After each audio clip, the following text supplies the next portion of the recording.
یہ چوتھی زوجہ محترمہ حضرت حفصہ رضی اللہ تعالیٰ عنہ، ان کے شوہر کا انتقال ہو گیا، یہ بیوہ ہو گئی۔ حضرت عمر رضی اللہ تعالیٰ عنہ کو بڑی فکر تھی۔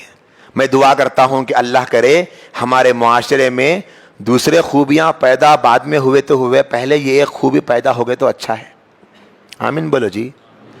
وہ یہ تھی، حضرت حفصہ کے شوہر کا انتقال ہو گیا تو حضرت عمر کو فکر پیدا ہو گئی، میری بیٹی کی شادی کرنا ہے۔ بولے کس سے کرنا؟ بولو شادی اب کنوارا بچہ ہونا نہیں، ڈگری پڑھے ہوا ہونا، کم سے کم 2-4 لاکھ کمانا۔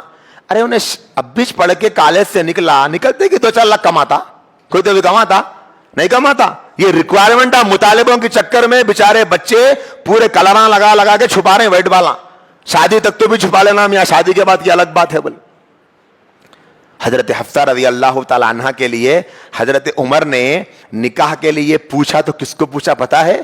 حضرت ابو بکر صدیق رضی اللہ عنہ۔ بولے اے ابو بکر صدیق، میری بیٹی حفصہ کا شوہر کا انتقال ہو گیا، میں چاہتا ہوں کہ آپ ان سے شادی کر لو۔ رشتہ لے کر جا رہا باپ اپنی بیٹی کا۔ حضرت ابو بکر کی کیا عمر کے تھے؟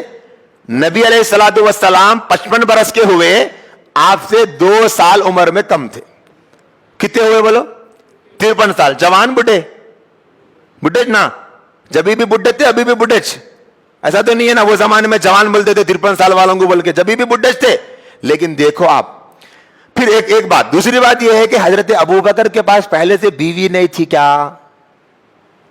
ایسا نہیں، پہلے سے بیوی تھی پہلے سے۔ حضرت ابو بکر صدیق رضی اللہ تعالیٰ عنہ کا انتقال 62 سال کی عمر میں ہوا، اللہ کے رسول کا 63 سال میں ہوا، حضرت ابو بکر کا بھی 63 برس کی عمر میں ہوا، لیکن نبی سے 2 سال عمر میں کم تھے، تو وہی نبی کے 2 سال کے بعد دنیا سے پردہ فرمائے، تو 63 سال کی عمر میں انتقال ہوا۔ جس وقت حضرت ابو بکر صدیق رضی اللہ تعالیٰ عنہ کا انتقال ہوا تو ان کی چوتھی بیوی حمل سے تھی، ان کے انتقال کے بعد اولاد ہوئی، تو کیا مطلب نکلا؟ 63 سال کی عمر کے بھی تھے تو شادی ہوئی تھی ان کی۔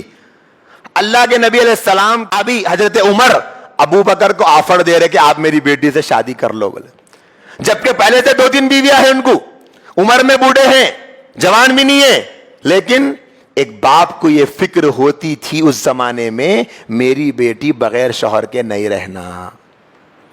آج ہمارے پورے خاندان کے خاندان تباہ ہے اس بارے میں۔ بڑے بڑے لوگ اپنی زبانوں سے بولے، میں خود سنا کان سے، 15 سال ہو گیا تھا چچیری بہن کا شوہر مر کے، ہم لوگ آج اب ہر سال زکات دے لے کے بیچارے کو چلا لے رہے، کیسا کی کہیں کو چلا لے رہے بھائی، آپ شادی کرے تو کہیں بھی رہتی نا بیچاری، شوہر مل گیا تو گھر بچ جاتا اس کا بیچاری کا، لیکن نہیں۔ اعلان کر دو، آپ فیس بک پر ڈالو، ایک بیوہ بہن ہے بیچاری کے 4 بچے ہیں، پریشان حال ہے، ضرورت ہے، اطلاعات کی ضرورت ہے، بولے تو حال میں دیکھا میں خالی 24 گھنٹے میں 4 لاکھ دیے لوگ، 4 لاکھ تعاون کرے، 4 لاکھ کرو، 40 لاکھ کرو، 4 کروڑ کرو، 40 کروڑ کرو، 400 کروڑ کرو، 4000 کروڑ تعاون کرے تو بھی بیوہ عورت کا سہارا نہیں بن سکتے۔ سہارا بنتا نبی، جو سہارا بنے وہ سہارا بنتا۔ دیکھو کیا فکر ہے حضرت عمر کو کہ میری بیٹی بغیر شادی کے نہیں۔ حضرت ابو بکر انکار کر دیے، بولے نہیں میں نہیں کر سکتا، بولے تو اب کیا بولنا؟ ارے میری بیٹی بیوہ ہے بول کے نہیں کرتے، بولے جان دو اب چھوڑ دیں گے بول کے چھوڑ دینا نا حضرت عمر، لیکن نہیں، حضرت عثمان کو جا کے بولے۔ اسی وقت میں حضرت رقیہ رضی اللہ تعالیٰ عنہ کا انتقال ہو گیا تھا، بدر کے بعد کا واقعہ ہے، تو اب ان کو بھی شادی کی ضرورت تھی اور ان کی بیٹی کو بھی دولہے کی ضرورت تھی، تو حضرت عمر رضی اللہ تعالیٰ عثمان کو بولے کہ عثمان میری خواہش یہ ہے کہ چونکہ رقیہ کا انتقال ہو گیا تو میری خواہش یہ ہے کہ تم میری بیٹی حفصہ سے شادی کر لو۔ حضرت عثمان رضی اللہ تعالیٰ عنہ سوچ کے جواب دیتے ہوں، بولے انہوں نے نہیں دیے سوچ کے جواب۔ اب حضرت عمر کو بے چینی ہے، یہ میں بتانا چاہ رہا ہوں کہ ایک باپ کو ایسی بے چینی ہونا، اللہ کرے ہر ایک کی بیٹی کی عمریں اور ان کے شوہراں ان کی موت تک زندہ رہو، اللہ کرے کسی کی بیٹی کے ساتھ یہ حال مت آؤ، لیکن اگر کسی کی بیٹی کے ساتھ یہ ہو گیا تو زمانے کی رسموں کو توڑ کر لوگوں کے منہ پہ تماشے مار کے اپنی بچی کی شادی کر دینا بچی کے اوپر احسان ہے۔ ہمارے معاشرے میں نہیں کرتے، 10 سال 15 سال 20 سال بیچاری بیوگی کی زندگی گزار رہے. ابھی کوئی عورت ایسی ہے بڈھی ہو گئی اب شادی نہیں کر سکتی, شوہر مر گیا, وہ الگ بات ہے. جوان عورتیں کرنے نہ دیتے شادی, بولے کہیں کو مر گیا شوہر, اب ارے انہیں مار دی کیا, بیچاری مر گیا, انہیں قسمت تھا اس کا, آپ کر دو نا ابھی اور ایک شادی.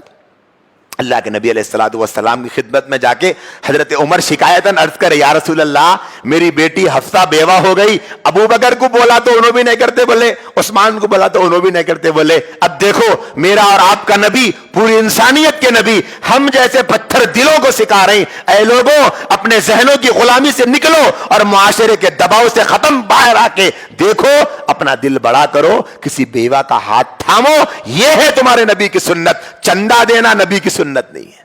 بیوہ کو چندہ دیو بولے تو سب دیتے, یتیم بچے بولے تو پورے دیتے, نہیں ہے تو کھکر کھکر کے دیتے, آن لائن کا لگا کے رکھے تو فون کر کے 100 روپے ڈال میں ایک بیوہ کو دینا ہے بول کے منگا کے دیتے, لیکن بیوہ کا ہاتھ تھامنے تیار نہیں.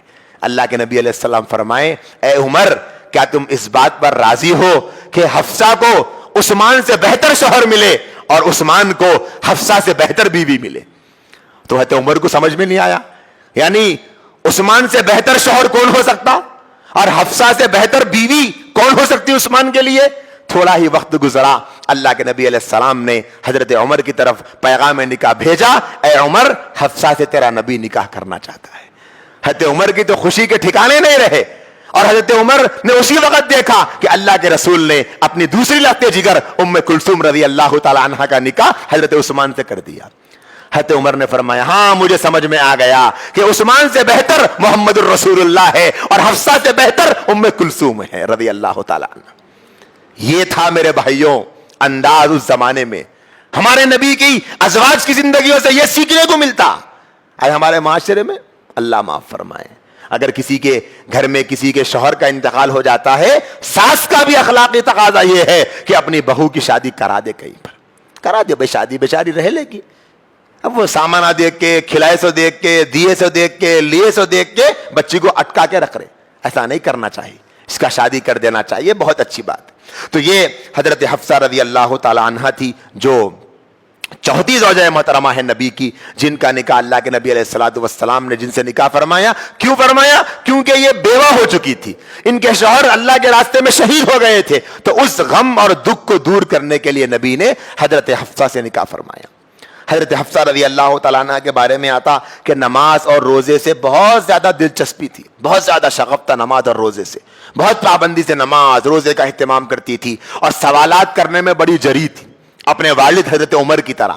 ایک مرتبہ سوال کرنے لگی, اللہ کے نبی علیہ السلام تشریف لائے تو فرمایا, یا رسول اللہ میں اور عائشہ ہم دونوں نے نفل روزے کی نیت کی تھی, لیکن پڑوس کے پاس سے کھانا آ گیا, کھانا آیا تو ہم لوگ نفل روزہ توڑ دیے, کھانا کھا لیے, تو کیا کرنا؟ تو اللہ کے نبی فرمائے پھر سے روزے کی قضا کرو. حضرت عائشہ فرماتی ہے کہ مجھے پوچھنے میں جھجک ہو رہی تھی, لیکن حفصہ اپنے والد کی طرح جری تھی, انہوں نے نبی کے سامنے ہمت کر کے سوال کر لیا. تو یہ نبی کی حضرت حفصہ رضی اللہ تعالیٰ عنہ چوتھی بیوی ہے.